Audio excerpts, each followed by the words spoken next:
Energy flow in ecosystem, like we said, the sun is the ultimate source of energy, and energy tends to the capacity to do work. Okay, so how does the energy gets transferred in an ecosystem? Okay, we have known that the food, basically the source of energy is food, right? This food is been we obtain the primary consumer obtains its food from the herbivore. Sorry, the primary consumer obtains its food from the producers, and the secondary from the primary consumer, and the tertiary from the secondary consumer, and so on, right? So there is a certain flow in the energy system, isn't it? Right, starting from the sun, there is certain flow in the energy, flow of energy in the ecosystem. So how does this flow happens, right? So this is all about in this particular slide. So the amount of energy transferred in the subsequent trophic level follows a 10% energy transfer rule.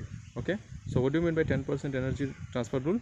Suppose there is the energy from the sun is, you can see here, certain amount of joules, right? So if you observe the primary consumers, see the amount of energy that they received. Initially the amount of energy was, you can say, it is 1 10 100 1000 10,000 lakh 3 lakh, right? The energy from the incoming sun is 3 lakhs joules, but once it reaches the producer, it is restricted to only 30,000, isn't it? That is 10% energy is lost in this process. Okay, then when it the energy flows from producer to primary consumer, again 10% of energy is lost. That means here you can see the value of the energy is 3000 joule. Joule is the unit of energy, and from primary consumer, when it moves to secondary consumer, it becomes 300 joules, and further when it flows through this tertiary consumer, it remains only about 30 joules, right? So starting from 3 lakh joules, it comes to a small number of 30 joules only. So what happened in where did this energy go? So most of the energy is lost in the transformation process. Okay, where when it flows from one segment of the ecosystem to another segment, right, one trophic level to another trophic level, the certain amount of energy is lost in the environment in the form of heat, basically. Okay, so this loss of energy is clearly stated by the 10% energy transfer rule. Okay, food chain is a very common topic, I may say, and you might have studied about it in your lower classes as well. Food chain basically represents a chain of eating and being eaten. Okay, there are certain living organisms in our ecosystem, in our environment. How do they eat certain organisms, and in turn how are they being eaten?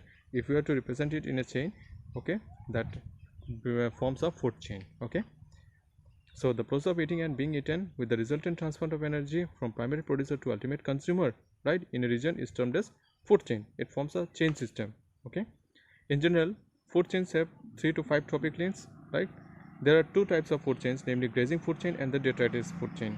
A typical example of a food chain is the grassland ecosystem.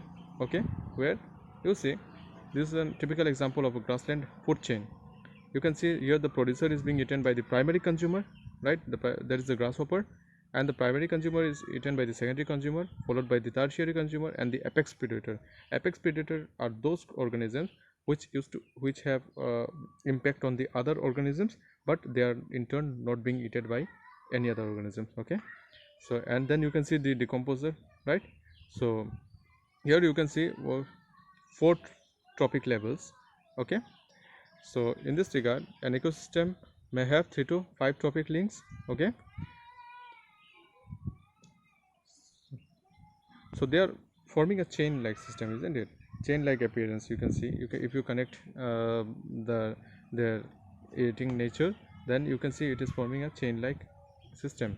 So this is termed as food chain. Next is your food chain. So if you have to understand this, you need to have a look at this figure. You can see here a number of food chains are interlinked or interconnected, right? As for example, the frog eats both the grasshopper as well as the butterfly, and the frog is in turn being eaten by the python or the eagle, right? So here you can see it is a combination of food chains or in inter-network of food chains, we can say in simple. So what is a food web? A food web is generally defined as a combination of food chains that integrates to form a network. Okay, in other words, food web is a process consisting of interlocking food chains to depict the feeding relationship between organisms and the ecosystems. Okay, now ecological pyramids, like I said, in an ecosystem you will find producer, consumers and decomposers. Okay, so what is the level, or how can we represent all those individuals in an ecosystem? Okay, so the very simple answer is through ecological pyramids. So what is an ecological pyramids? It is a graphical representations of the trophic structure of an ecosystem. Okay, the concept was given by Charles Elton in the year 1927. An ecological pyramid may be upright or inverted, okay, with the producers at the base and the secondary or the tertiary consumer at the apex.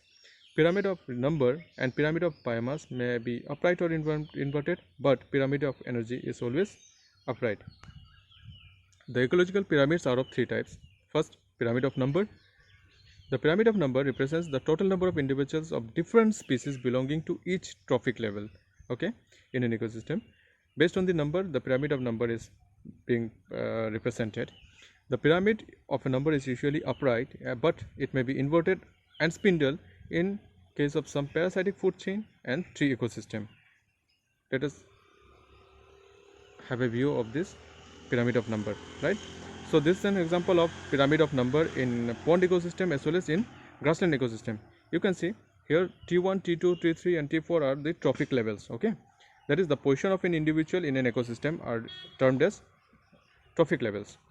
Now you can see, like I said, at the base we used to represent the producers mainly. So in a grassland ecosystem, the producers are mainly the grasses. That's why at the base of the pyramid you can see there are grasses, followed by the herbivores, then primary consumer and the top consumer or the secondary consumers. Okay, so if you see in a grassland ecosystem, you will find in terms of number, the number of grasses are quite many, followed by the primary consumers and then secondary and then the tertiary consumer. Okay, so that means the number goes on decreasing if when we move from the producer to the consumers, and that's why if we represent those numbers in a pyramid, right, we can find a upright pyramid. We'll obtain a upright pyramid. Okay, so in this case the pyramid is upright in terms of grasslands, right?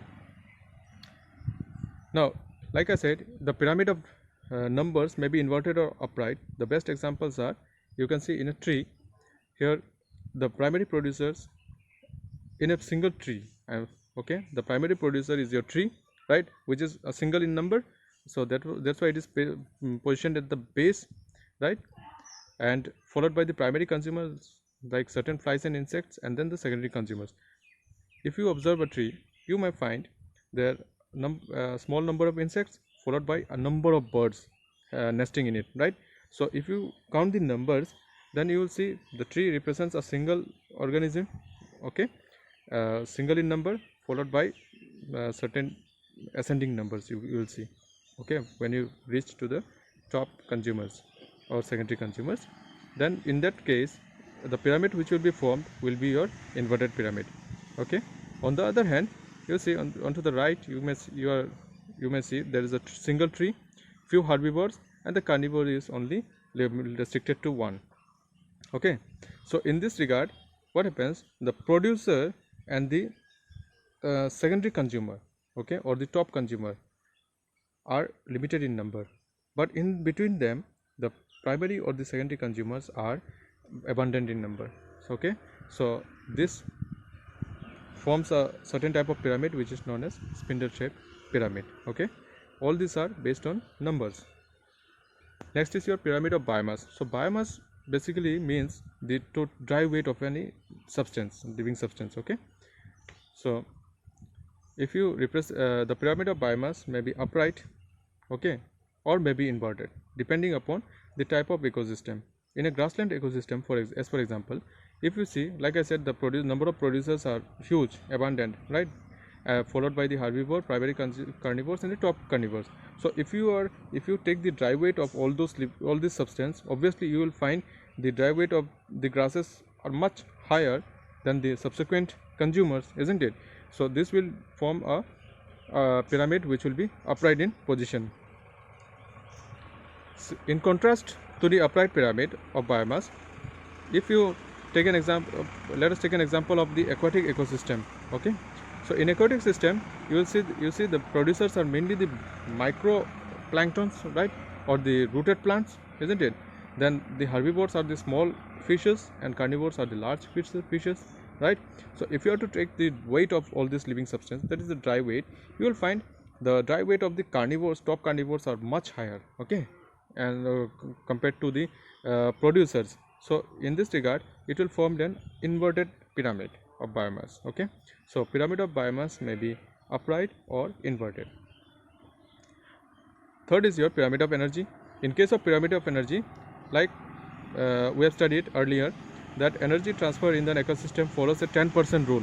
Okay, so in this regard, we can clearly say that the pyramid of energy will always be upright, because the energy loss is only in one particular direction.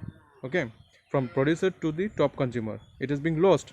Okay, the producers receiving the highest amount of energy, followed by the least amount of energy is received by the top consumers.